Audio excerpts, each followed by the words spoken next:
Halo Tribuners, jumpa lagi bersama dengan Mutiara di acara podcast Tribun Lampung. Kali ini kita ada di series literasi asuransi dengan tema mengenal asuransi kecelakaan lalu lintas dan asuransi bagi tenaga kerja. Nah, kita juga sudah kedatangan narasumber yang akan menjelaskan nih apa itu asuransi kecelakaan lalu lintas dan juga apa sih asuransi tenaga kerja. Nah, seperti yang kita ketahui, kalau misal asuransi adalah salah satu hal yang penting di hidup kita gitu ya Pak, karena asuransi ini membuat kita bisa prevent atau mengurangi kerugian yang kita alami ketika kita mendapatkan sesuatu yang di luar dugaan. Dan kali ini telah datang bersama saya narasumber hebat kita, yakni ada Bapak Zulham Paneda, Kepala Cabang Jasara Harja Lampung. Halo, selamat siang Pak. Selamat siang Tribuners ya. Iya betul, selamat hari Tribuners.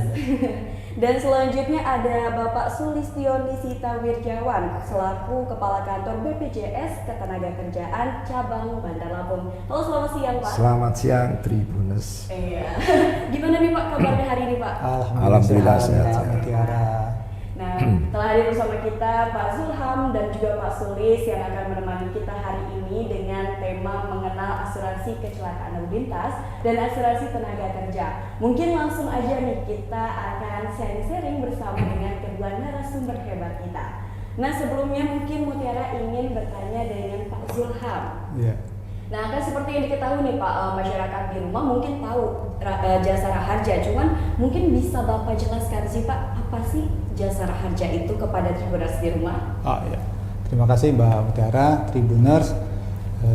Terima kasih atas waktu yang diberikan dalam literasi asuransi dalam rangka Insurance Day Lampung tahun 2022. Sebagaimana diketahui, Jasara Harja itu merupakan satu badan usaha milik negara yang diberikan amanah untuk mengelola undang-undang nomor 33 dan 34 tahun 1964. Undang-undangnya sudah cukup tua tapi masih adaptif juga saat ini. Nah, dari undang-undang itu tentunya diimplementasikan lagi ya sesuai dengan peraturan pemerintah tahun 1965 dan juga untuk operasionalnya sesuai dengan peraturan Menteri Keuangan tahun 2017 nomor 15 dan 16. Nah, tugas Jasara Harja itu cuma dua. Tribuners ya, Jasara Harja cuma dua, tugasnya menghimpun dana dari masyarakat, pemilik kendaraan bermotor dan juga penumpang angkutan umum yang sah.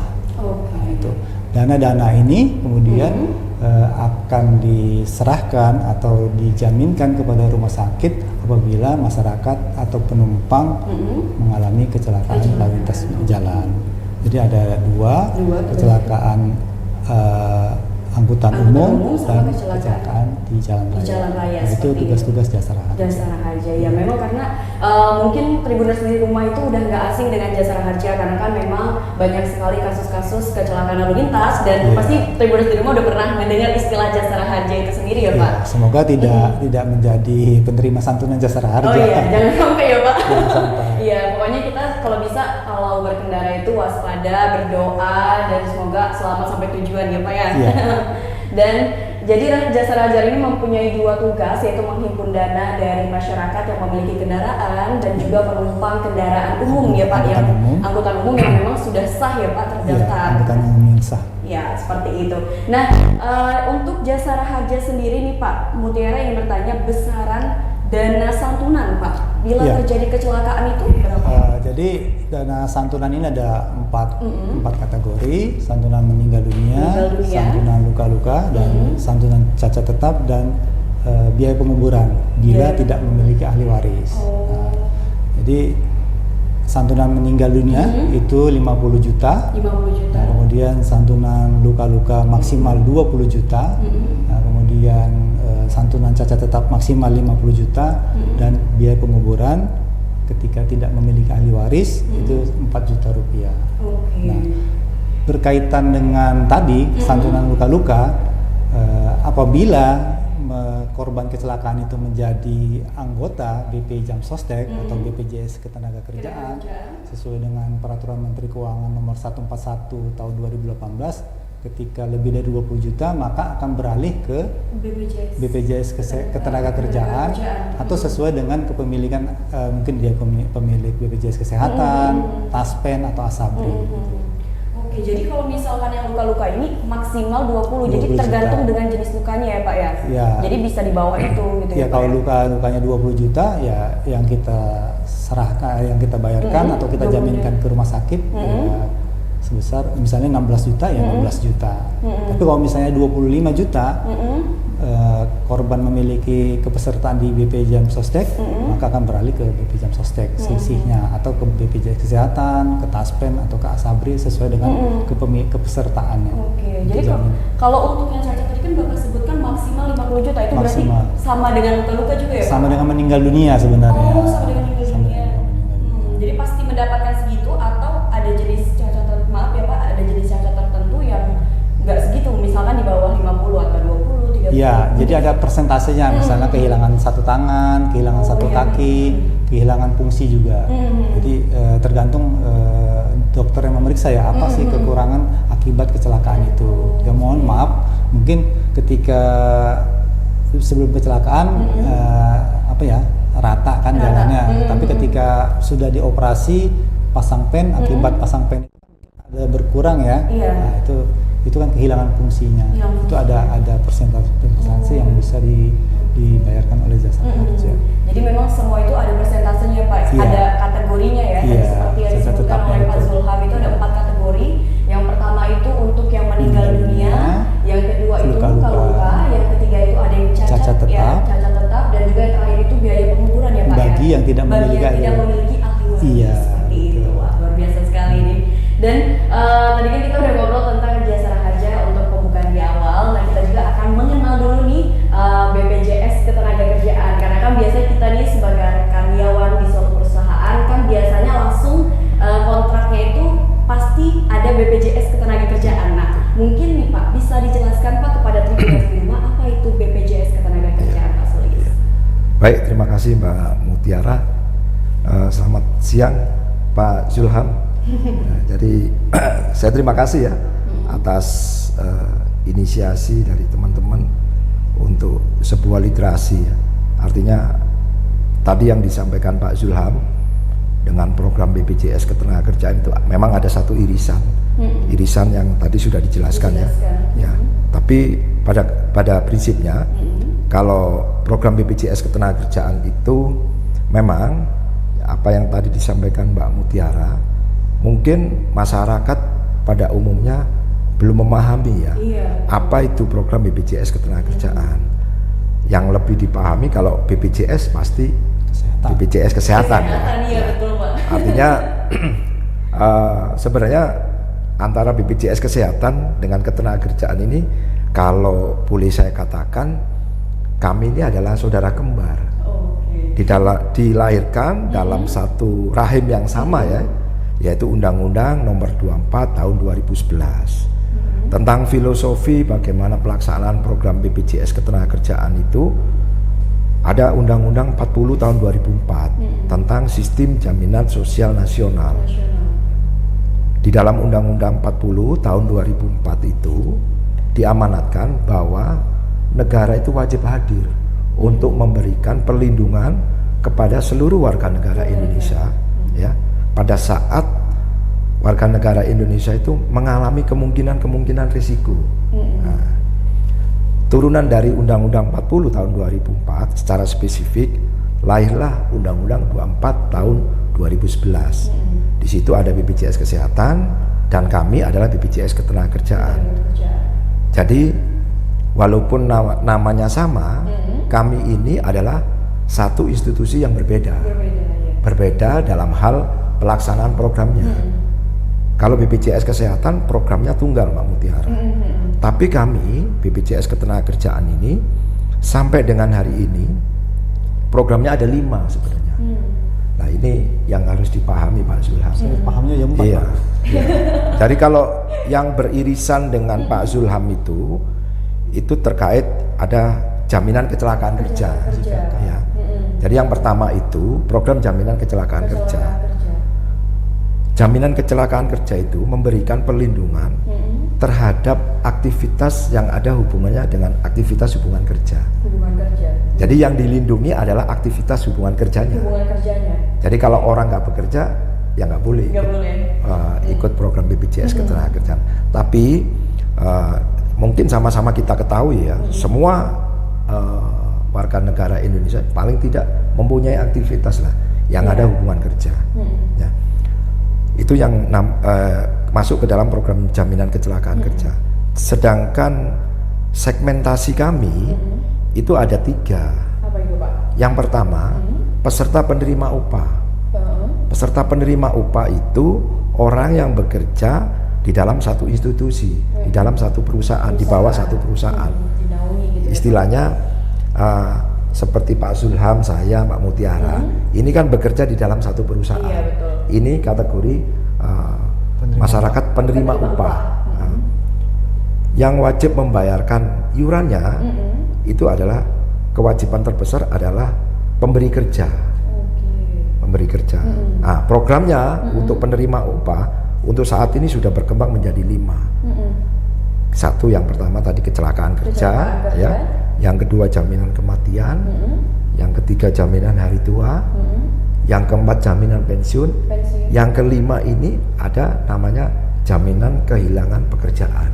Jaminan kehilangan. Aku baru mendengar yang terakhir itu. Ini. Jaminan kehilangan pekerjaan. Jaminan kehilangan pekerjaan. Jadi sebenarnya negara ini sudah hadir, Mbak. Dari Republik ini sudah hadir untuk memberikan program perlindungan terhadap seluruh warga negara Indonesia yang mengalami risiko-risiko. Mungkin kalau jaminan kehilangan pekerjaan itu risiko ada hubungannya dengan PHK ya.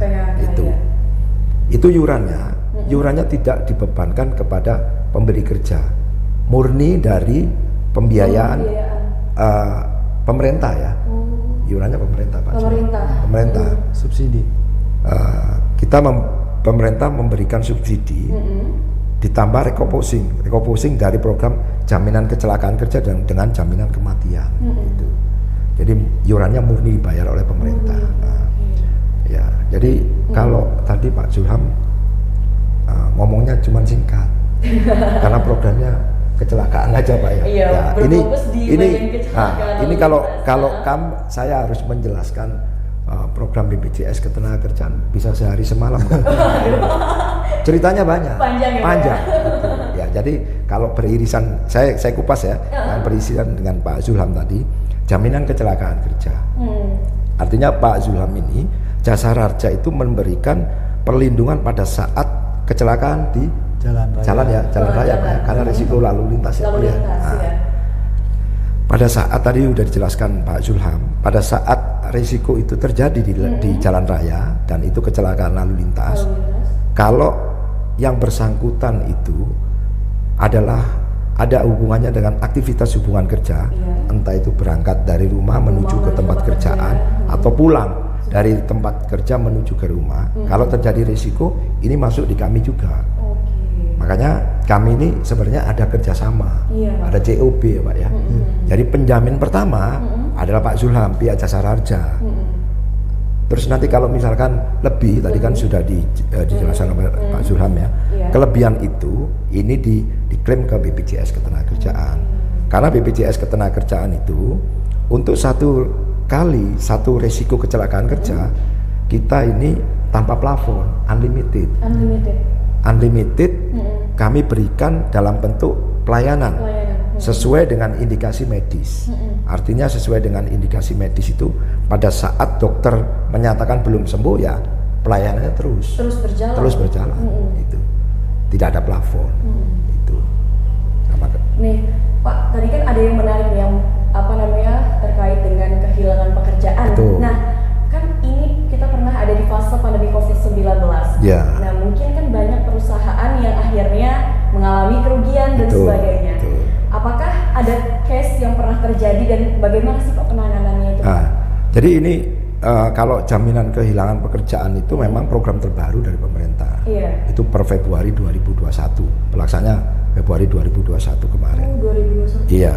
Jadi sebenarnya program yang kelima ini adalah satu program bantalan ya Mbak ya, Mbak Mutiara, bantalan Pak Zulham. Pada saat ya kemarin mohon maaf ya, JHT itu kan terjadi polemik ya Pak ya, dikembalikan ke usia 56 ya. Sebenarnya ini adalah bantalannya.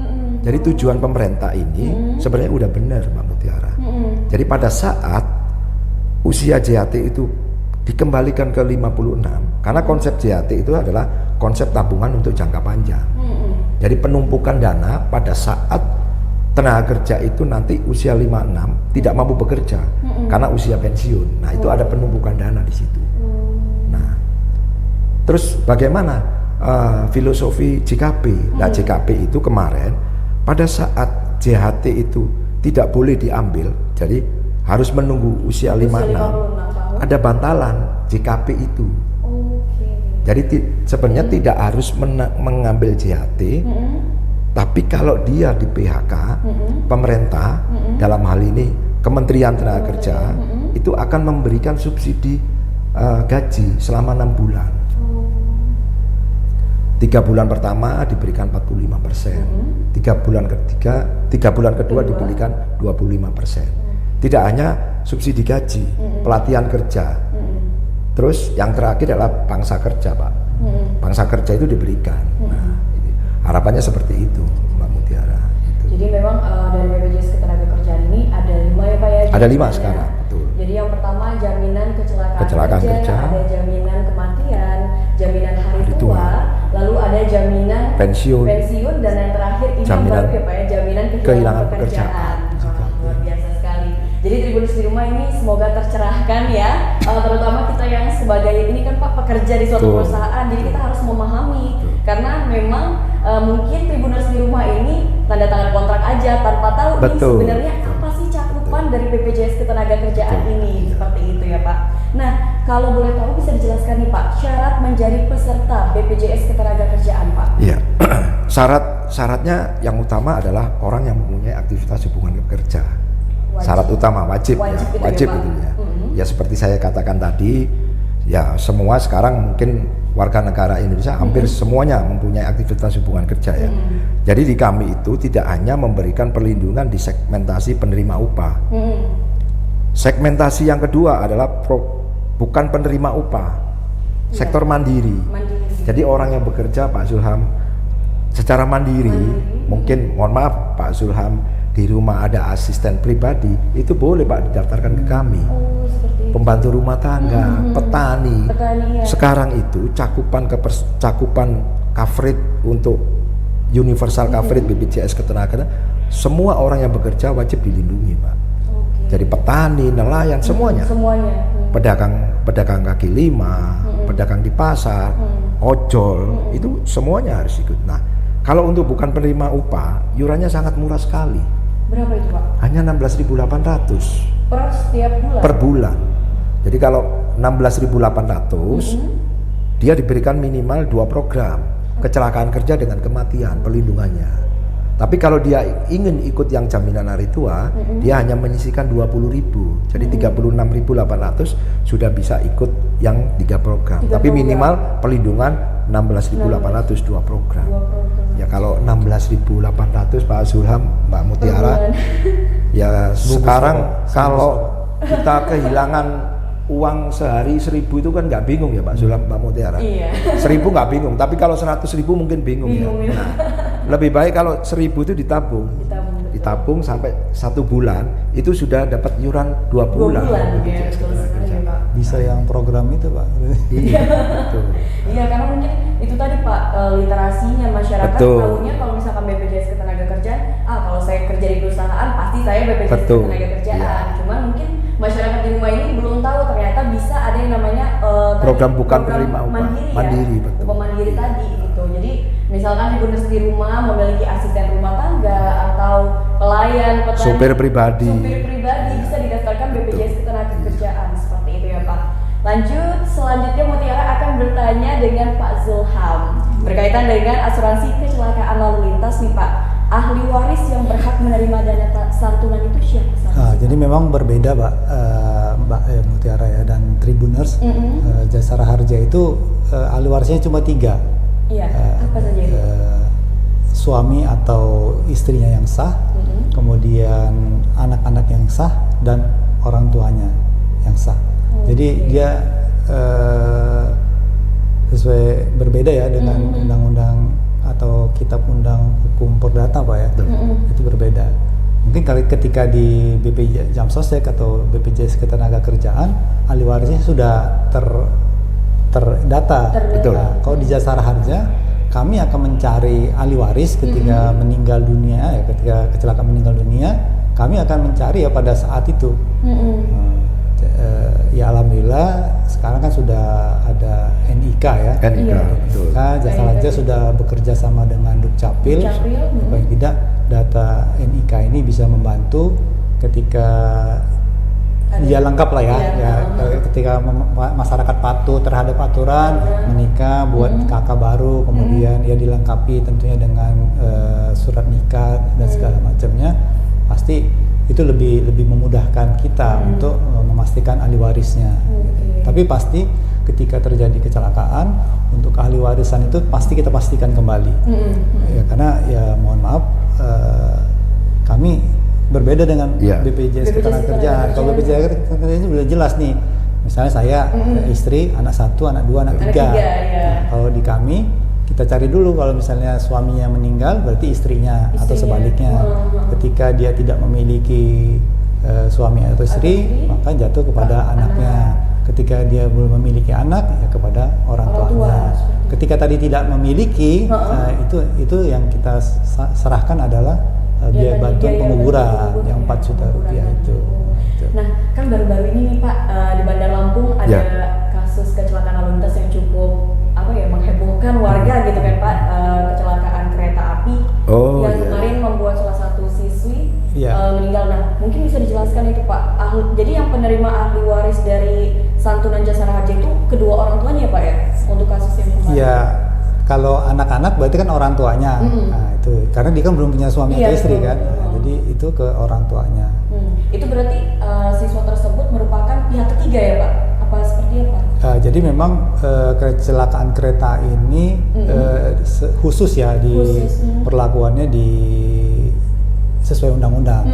Jadi ada beberapa kekhususan para tribuners itu, contohnya kereta api yang ditabrak kereta, kemudian angkutan umum kota itu dibebaskan dari pembayaran premi, tapi ketika terjadi kecelakaan Jasara Harja menyerahkan santunan itu tadi. Kalau boleh tahu kemarin berapa itu Pak santunannya? Santunan meninggal dunia itu 50 juta rupiah. Ya karena memang itu kan salah satu kasus ya Pak yang cukup ini juga diberitakan sempat kabar kalau misalkan Jasara Harja memberikan santunan. Nah, mungkin tribuners di rumah bertanya-tanya ini kok bisa, kenapa gitu kan, ternyata sesuai dengan aturan yang berlaku ya Pak. Jadi selain bagi pengendara atau masyarakat yang memiliki kendaraan bermotor, terus juga kecelakaan penumpang dari kendaraan umum, kasus berbeda misalkan ditabrak oleh kereta api, maka korban itu akan diberikan santunan walaupun dia tidak membayarkan premi. Pak. Kereta kan nggak bayar premi kan? Kalau pemilik kendaraan kan membayarkan SWDKLJ ketika melakukan registrasi bayar pajak kendaraan bermotor. Kalau kereta kan nggak ada kan kesamsaan gitu. Tapi kita santuni sesuai dengan undang-undang. Ya Pak. Oke. Nah, mungkin tribuners di rumah ini belum paham nih Pak terkait dengan alur untuk bisa mendapatkan santunan akibat terjadinya kecelakaan lalu lintas Pak. Mungkin bisa dijelaskan alur ini ya Pak. Jadi jenis kecelakaan ini kan ada beberapa ya, ada kecelakaan di jalan raya, ada kecelakaan di transportasi udara, kemudian di kereta api, kemudian di laut dan darat, laut, kereta api dan udara ya. Nah, kalau di darat, baik itu angkutan umum maupun jalan raya, itu dilaporkan kepada pihak kepolisian. Nah, karena nanti polisi lah yang akan membuat laporan polisinya. Nah, setelah dibuat laporan polisi, ketika meninggal dunia, maka akan ada informasi ya.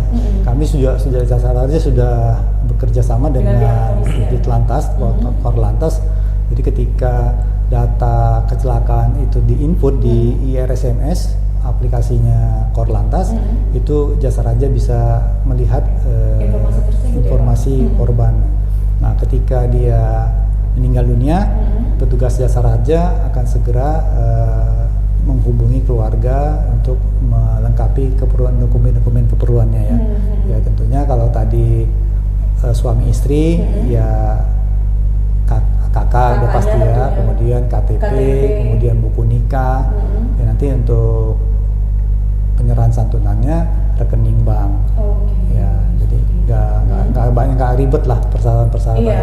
Dan Jasa Raja petugas insya Allah membantu ya untuk ketika kekurangan. Kadang-kadang masyarakat juga masih ya tidak memiliki rekening bank. Iya, betul, kita Pak. bantu untuk membukakan rekening bank. Nah, ketika dia terjadi luka-luka, ya kita sudah bekerja sama dengan rumah sakit di Provinsi Lampung ini ada 61 rumah sakit yang sudah bekerja sama. Jadi ketika masuk ke rumah sakit itu, nanti petugas Jasa Raja akan menerbitkan garansi letternya. Nah, ya maksimal 20 juta tadi ya. Jadi kita akan berikan, nanti kita akan bayarkan ke rumah sakit tanpa diminta kepada korbannya.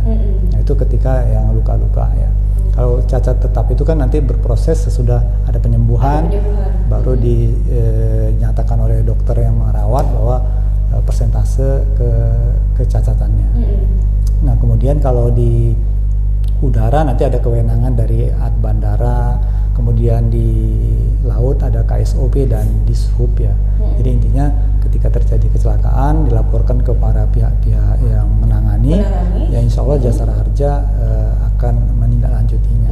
Seperti itu. Iya. Oke, Pak, apa saja syarat agar seseorang yang mengalami kecelakaan ini bisa mendapatkan santunan? Misalnya Pak, ada satu kasus di mana seorang pelajar mengendarai sepeda motor. Misalkan motornya aktif pajaknya, tapi ternyata pelajar ini belum memiliki SIM. Nah, kalau menemukan kasus yang seperti itu, seperti apa nih Pak? Ya, jadi memang banyak kasus-kasus itu ya. Kalau sesuai undang-undangnya, Jasa Raja itu akan memberikan santunan kepada korban yang berada di luar penyebab kendaraan, penyebab kecelakaan. Itu undang-undangnya. Namun sejak tahun 1998 Pak, itu Jasa Raja memberikan jaminan kepada kedua korban kecelakaan. Kecuali kecelakaan tunggal ya. Yang dikatakan kecelakaan tunggal itu seperti menabrak pohon, kemudian masuk ke got, kemudian nabrak tembok ya. Nah, itu kecelakaan tunggal. Dia tidak punya lawannya. Tapi ketika ada lawannya, sama-sama kendaraan, maka Jasa Raja akan memberikan jaminan yang sama kepada kedua korban. Itu. Nah, tapi memang kita belum melihat ya, walaupun sebenarnya kan undang-undang ini menyatakan bahwa yang ditabrak lah yang terjamin. Yang dijamin, jadi memang kita belum memaksakan untuk itu ya. Jadi memang masih kita berikan perlindungan dasar kepada korban-korban kecelakaan ini. Tapi tetap kita himbau ketika dia sudah terjadi kecelakaan, misalnya pajaknya mati, ya kita himbau, ayo bayar pajak ke Samsat, karena ya untuk keberlangsungan dari pelayanan Jasa Raja. Ya. Tapi kalau misalkan SIM itu tidak berlaku ya Pak ya? Ya, memang ya setiap kecelakaan itu diawali oleh pelanggaran Pak, walaupun ya tapi kita tidak melihat ke situ, tidak ke SIM, walaupun sebenarnya kan SIM itu ada kompetensi lah ya. Tapi kita tidak Jasa Raja ya masih melihat kepada keterlibatan dua kendaraan atau korban yang dianggap pihak ketiga. Misalnya kan pejalan kaki atau pesepeda, ya itu kan nggak butuh SIM dia ya, tapi yang pengendaranya ini. Ya soalnya memang banyak sekali ini Pak ditemukan kasus-kasus pelajar yang membawa kendaraan terus akhirnya kan mengalami kecelakaan. Dan korban itu ya paling besar pelajar. Itu Mutiara juga sempat melihat data, ternyata memang korbannya paling banyak pelajar atau mahasiswa ya Pak, di usia yang memang produktif gitu ya. Dan selanjutnya kita akan bertanya terkait dengan BPJS Ketenagakerjaan lagi nih Tribuners bersama dengan Pak Sulis. Di sini Mutiara akan menanyakan nih Pak, bagaimana sih syarat dan cara untuk mengajukan klaim BPJS Ketenagakerjaan? Ya, jadi kalau syarat itu saya kira hampir sama. Kurang lebihnya ya Pak? Kurang lebihnya hampir sama ya. Jadi sebenarnya kan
saja. Santunan beasiswa. Nah ini juga terbaru.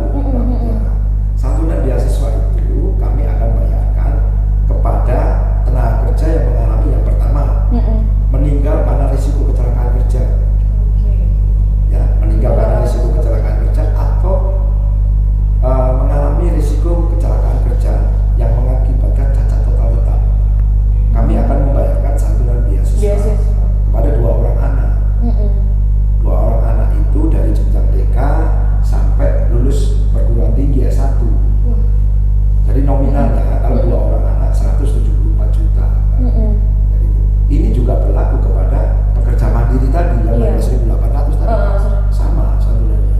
Jadi kalau dia meninggal karena risiko kecelakaan kerja, otomatis dia akan mendapatkan santunan beasiswa. Kalau ada ahli waris, anak-anak yang masih dalam sekolah pendidikan. Gitu. Terus kalau meninggal biasa itu meninggal karena sakit. Nah, meninggal karena sakit itu, ini ada syarat dan ketentuan yang berlaku. Jadi minimal masa kepesertaan dengan masa iuran minimal 3 tahun, baru santunan beasiswa itu kita bayarkan kepada ahli waris. Tapi kalau kurang dari 3 tahun, kami akan membayarkan sejumlah 42 juta aja.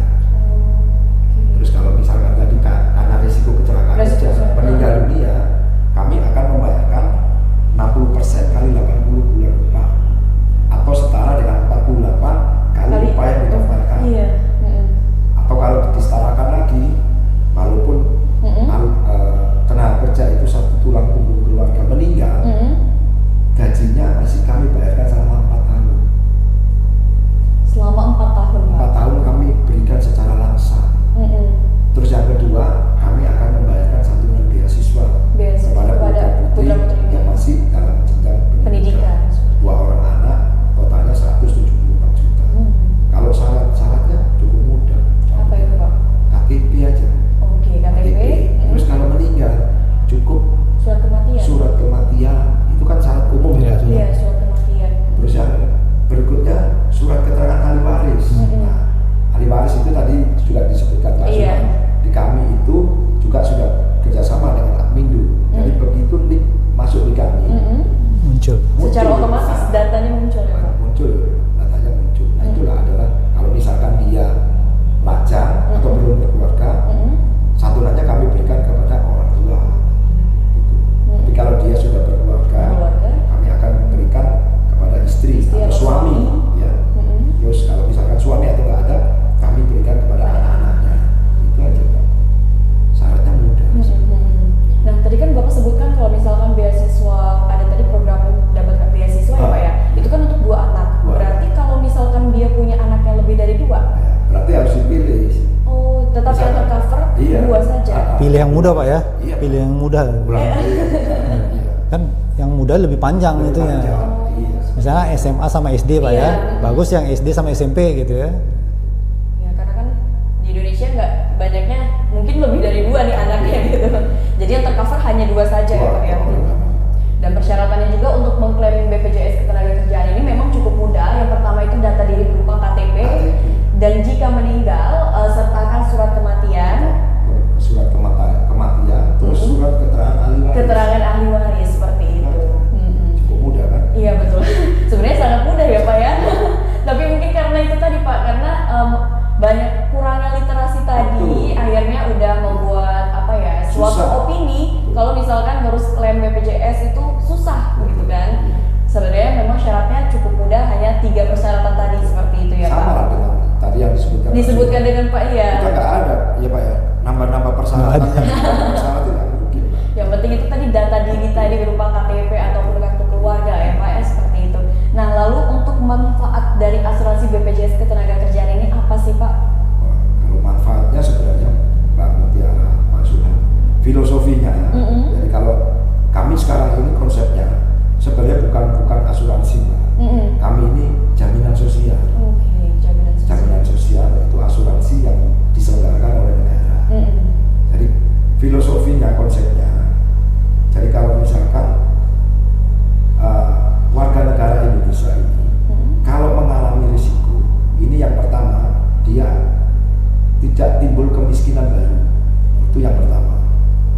Yang kedua,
murah kok ya. Murah 16.800 Pak. Per bulan ya.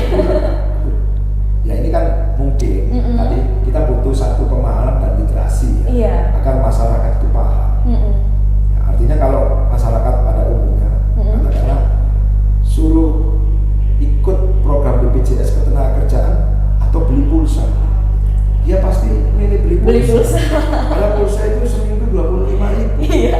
atau beli satu Bahkan bungkus lebih. rokok, ya kan? Tapi dia tidak memikirkan bagaimana ya, mohon maaf Pak Zulham, ya resiko ini kan kita nggak tahu. Di luar dugaan ya Pak, semuanya itu di luar dugaan. Ya. Padahal negara ini sudah hadir dengan konsep perlindungan yang tadi sudah kami jelaskan. Iya. Ya, itu filosofinya. Oke, jadi memang manfaatnya itu banyak sekali, seperti yang kita udah sering nih Pak. Jadi kan udah 2 kali podcast nih, memang dijelaskan manfaatnya salah satunya adalah meminimalisir yang namanya kerugian atau resiko tadi, gitu kan. Jadi kalau misalkan kita mengalami kecelakaan kerja tidak membuat kemiskinan baru, Betul. karena adanya perlindungan tadi ya Dan Pak. ini mohon maaf Pak, biar saya jelaskan juga Pak Zulham. Kalau misalkan risiko meninggal dunia karena risiko kecelakaan lalu lintas, dia akan mendapatkan santunan dari Pak Zulham jasa raja. Kami juga akan memberikan santunan. Oke. Jadi santunan meninggalnya ada 2. Ada 2. Tidak mengurangi haknya. Oke, seperti itu. Memang penting banget nih Tribuners di rumah untuk mendaftarkan BPJS Ketenagakerjaan ya Pak, dan juga nanti dari pihak jasa raja. Jadi kalau misalkan kita berkendara, pajaknya jangan lupa untuk dibayarkan. Jadi kendaraan ini kalau kita kemana-mana kita udah merasa aman karena pajak aktif, SIM ada. Jadi kan ketika ada sesuatu yang terjadi dengan diri kita pun bisa meminimalisir hal tersebut atau meminimalisir resiko yang terjadi. Nah, Tribuners, sebelum Mutiara akan bertanya ke Pak Zulham, nah kali ini Mutiara ini akan memberitahu nih kepada Tribuners di rumah kalau saksikan terus acara podcast Tribun Lampung pada seri literasi asuransi ini, karena pada hari ini bagi pemenang yang beruntung, Tribuners di rumah yang beruntung akan mendapatkan hadiah berupa GoPay dan juga ada tumblers dan ada helm. Jadi hadiahnya itu banyak sekali hari ini. Jadi Tribuners di rumah, nanti di sesi terakhir Mutiara akan memberikan pertanyaan seputar dengan materi yang sudah kita perbincangkan dengan 2 narasumber kita. Lalu nanti Tribuners akan menjawabnya dengan cara Tribuners follow akun IG dari @AAUI_Lampung, lalu DM jawaban dari pertanyaan yang akan Mutiara ajukan di akhir sesi acara ini. Jangan lupa ya. Nah, langsung aja kita lanjut ke Pak Zulham. Nah, Pak Zulham, biasanya ketika klaim ingin mendapatkan santunan dari jasa raja, mungkin kan terdapat beberapa kendala Pak yang dialami oleh masyarakat ataupun dari pihak jasa raja itu sendiri Pak. Mungkin bisa dijelaskan Pak, apa saja nih kendala yang bisa membuat santunan itu sulit untuk turun Pak atau sulit untuk diberikan? Ya. Jadi ketika terjadi kecelakaan biasanya kan ada kepanikan ya. Iya, ada kepanikan karena masyarakat juga tidak siap. Nah, di jasa harja yang menjadi hal utama tidak terdaftarnya kan ahli waris ini. Kalau di BPJS Ketenagakerjaan sudah ada, walaupun mungkin nanti perlu dipastikan lagi. Kalau di jasa raja ketika terjadi kecelakaan kita mencari ahli warisnya. Nah, yang terkadang menjadi permasalahan adalah memang saat ini masyarakat sudah memiliki NIK. Nah, contohnya baru-baru ini itu NIK-nya itu ternyata belum terkonek Pak dengan Dukcapil. Jadi mungkin waktu itu ya mungkin perangkat desa mengejar kecepatan penerbitan, tapi mungkin lupa memproses lanjut NIK ini harus diaktifkan lah ya. Nah, kemudian juga ya karena kita butuh tadi kan yang istri sah berarti kan butuh surat nikah ya. Nah, di masyarakat kita di agama kan masih diakui ya nikah siri gitu. Sementara kalau di negara kan beda lagi ya. Jadi seperti itulah yang menjadi kendala kita. Tapi ya paling tidak kami berusaha tetap mencari memberikan solusi yang terbaik, dan hal ini tercermin juga kan dari layanan jasa harja. Sampai dengan Juni kemarin kami bisa menyelesaikan santunan itu yang untuk meninggal dunia di tempat kejadian perkara itu 1 hari 5 jam. Jadi memang sebenarnya ada kendala-kendala ya, tapi ya paling tidak kita mitigasi lah ketika masalah kendalanya ini.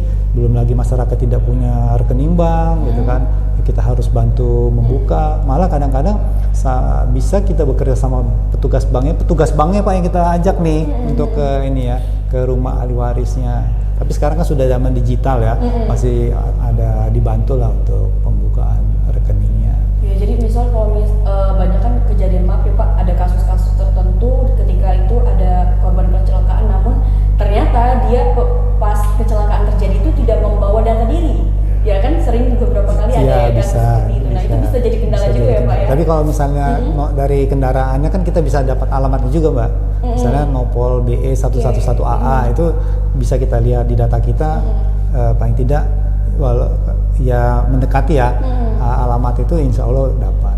Oke, jadi itu kalau misalkan untuk kendaraan. Tapi kan ada Pak untuk yang pejalan kaki nih, kan bentar dekat jaraknya, nah, jadi nggak pernah ngebawa identitas diri sebagainya. Ya ada, tapi paling jauh 5 km Pak ya kalau jalan kaki. Jadi masih ini ya.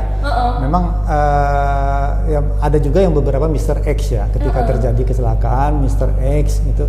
Tapi paling tidak ketika kalau di kota memang agak sulit. Iya. Nah, tapi kalau di desa biasanya kan kita nanya sampai radius 3 km, 4 km masih tahu, oh itu si ini gitu kan gitu. Jadi itu kita ya di lapangan pasti ada teknik-tekniknya lah untuk bagaimana memastikan keahli warisan itu.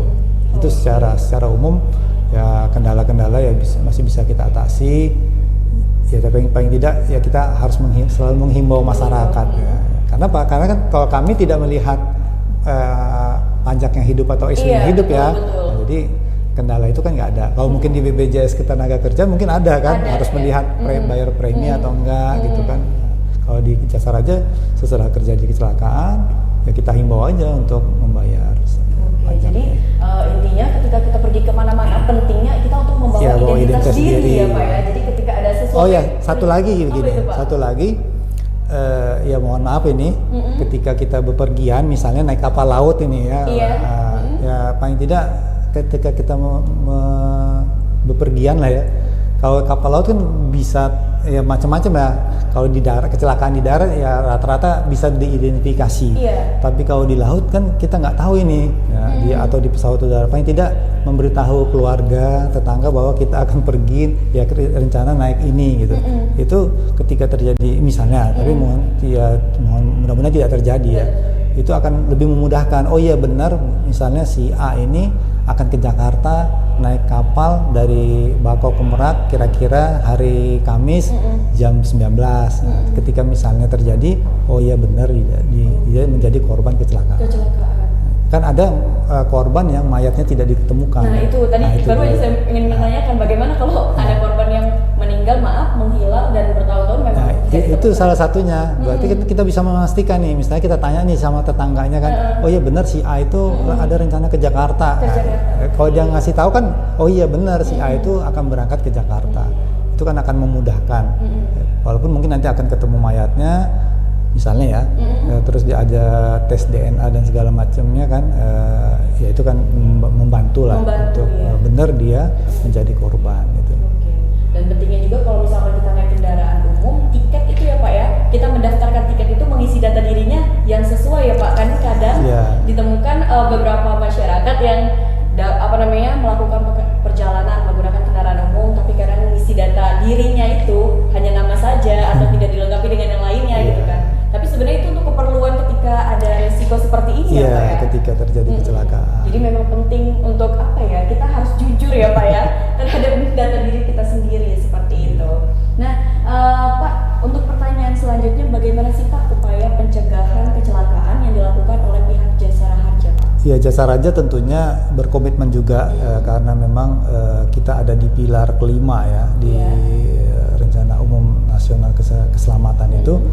Jasa Raja berperan aktif juga menurunkan angka kecelakaan. Ya, contohnya kita pasang rambu, kemudian mungkin Mbak atau Tribuners lihat ada barikade, ada logo Jasa Harjanya, ada kerucut, gitu lah. Itu kan upaya-upaya untuk meminimalisir terjadinya kecelakaan. Kemudian ketika di laut, mungkin kalau kita dari Ketapang, dermaga 4 itu ada ketika pesannya kalau saya nggak salah ketika ombak atau angin kencang jangan berlayar. Artinya itu kan bagian dari mitigasi untuk jangan berlayar. Begitu juga mungkin di Bakauheni ya, ada himbauan-himbauan. Mungkin juga sepanjang perjalanan ada melihat rambu yang tulisannya kuning, kurangi kecepatan, hati-hati tikungan. Nah, itu kan itulah upaya-upaya Jasara Harja ya, untuk itu.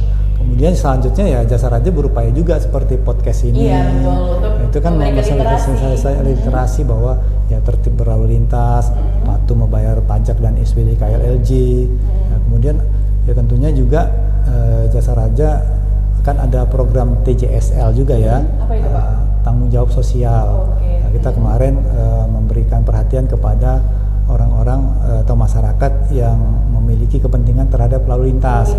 Contohnya kemarin penjaga kereta palang pintu yang bukan dibayar ya, kemudian yang putar balik itu kan, yang U-turn, kemudian juga yang tempel ban, kemudian ya macam-macam masyarakat yang itu ya, itu ada perhatian lah dari Jasara Harja pada saat Hari Kartini waktu itu. Nah, itu jadi memang upaya-upaya ya selanjutnya juga kita mengadakan safety riding bekerja sama dengan pihak Ditlantas maupun Polresta. Itu upaya-upaya untuk mengurangi kecelakaan. Jadi himbauan-himbauan juga mungkin selama Lebaran kemarin kan ada sepanjang Provinsi Lampung itu kan hati-hati di jalan. Iya, spanduk-spanduk itu kan spanduk sepanjang perjalanan ya himbauan. Ketika lelah istirahat gitu kan. Keluarga menunggu di rumah. Itulah bagian dari ikhtiar Jasara Harja untuk mengurangi tingkat kecelakaan. Nah, ketika terjadi kecelakaan juga ada upaya Jasara Harja di luar memberikan santunan tadi ya yang 20 juta. Itu ketika terjadi kecelakaan ada santunan P3K, pertolongan pertama pada kecelakaan. Nah, itu mungkin dia dirawat di fasilitas kesehatan pertama ya. Nah, kemudian juga ada ambulan, biaya ambulan maksimal 500.000 kan. Nah, itu kan untuk ketika terjadi kecelakaan menurunkan tingkat fatalitasnya. Itulah upaya-upaya yang dilakukan oleh Jasara Harja. Banyak sekali memang upaya-upaya yang dilakukan oleh pihak Jasara Harja ini untuk mencegah ya Pak terjadi kecelakaan lalu lintas. Salah satunya itu memberikan himbauan, sosialisasi, memberikan literasi. Contohnya di podcast kita kali ini ya Pak ya. Nah, selanjutnya mungkin Mutiara akan menanyakan terkait dengan BPJS Ketenagakerjaan nih Pak. Ada nggak sih Pak kendala yang membuat klaim BPJS Ketenagakerjaan itu tuh jadi sulit gitu Pak? Ya, jadi kalau kendala Pak Mutiara sebenarnya kalau secara umum sih nggak ada. Cuman tadi kendala itu terjadi manakala tenaga kerja pada saat klaim ke kami hampir sama kekurangan data-data yang harus kita minta sebenarnya. Jadi kalau misalkan KTP ya, KTP itu di kami juga menjadi kendala Pak, sama. Jadi ketika NIK itu dimasukkan di kami, ada beberapa tadi yang disampaikan Pak Sulam itu terjadi di kami juga. Istilahnya dia belum terkonsolidasi sama data Admindo. Nah, ini kami yang harus konsolidasi dulu, Mbak. Ya. Nah, itu mungkin kalau dianggap kendala bukan satu kendala, tapi nyatanya masih ada. Terus yang kedua, ya tidak menutup kemungkinan ada ahli waris Pak Sulam di kami itu. Mohon maaf ini ya saya sampaikan aja. Jadi di kami itu ada Pak Sulam, kadang-kadang ahli waris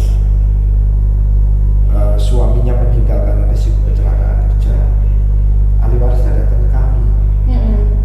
Di situ itu istrinya bisa istri pertama, istri kedua.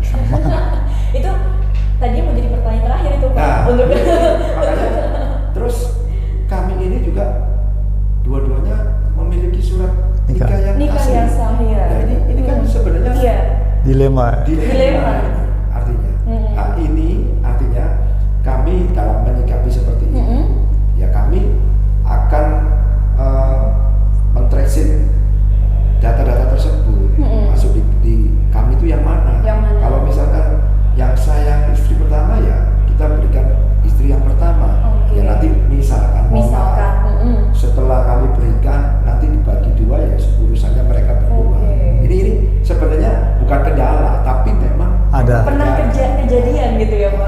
juga banyak Pak ya? Ya kalau jumlah banyak ada lah. Pak. Ada. Ada. Iya. Terus yang terakhir, yang mungkin karena ketidakpahaman.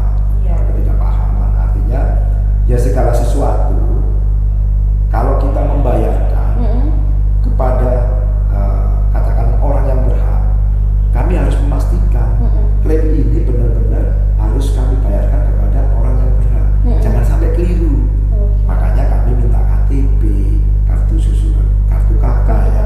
Itu kan sebenarnya mungkin bagi kita satu persyaratan yang umum ya. Tapi masih ada Pak Sunar. Masih ada orang-orang yang kakaknya nggak ada. Nah ini kalau dibilang nggak kendala, tapi nyatanya ada. Tapi secara keseluruhan, yang kalau kendala sih hampir-hampir tidak ada. Tapi memang ada sebagian kecil yang memang kendala-kendala itu ditimbulkan oleh masyarakat itu sendiri.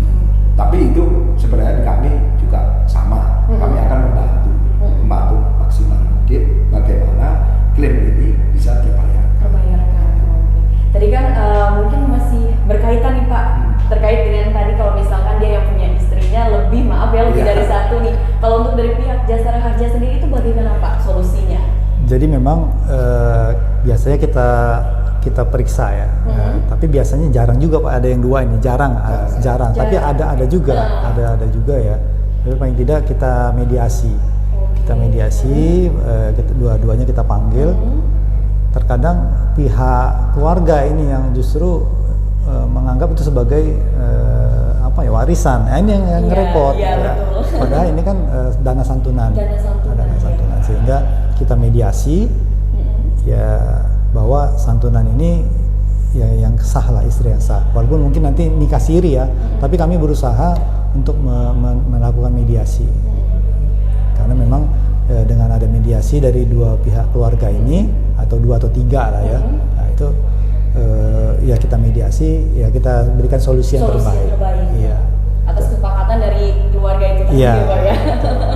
Karena memang mungkin di sini Mutiara sih belum pernah ngedengar gitu ya Pak. Cuman mungkin ibu-ibu di rumah ini ada, mungkin memang dia keluarganya maaf istrinya lebih dari satu. Ada. Jadi kan bingung nih kira-kira kalau misalkan suatu saat kejadian kepada keluarganya kira-kira gimana solusinya. Dan tadi sudah dijawab nih dengan Pak Zulham dan juga Pak Sulis. Jadi intinya nanti akan dilihat lagi datanya yang mana yang sah secara hukumnya Pak ya. Terus nanti memang jika tidak ditemukan solusinya maka akan dibuat mediasi. Dan dari situlah pihak keluarga akan menentukan bagaimana baiknya. Nah mungkin ini pertanyaan terakhir, Mutiara akan bertanya kepada Pak Sulis. Pak Sulis, bagaimana sih peran BPJS Ketenagakerjaan ini dalam mengawasi suatu perusahaan yang mendaftarkan karyawannya sebagai peserta BPJS Ketenagakerjaan? Seperti itu, bagaimana Pak? Ya, jadi makasih Pak Mutiara, Jadi kalau kepada karyawan itu masuk di sektor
kemiskinan ekstrim. Ya. Itu di kami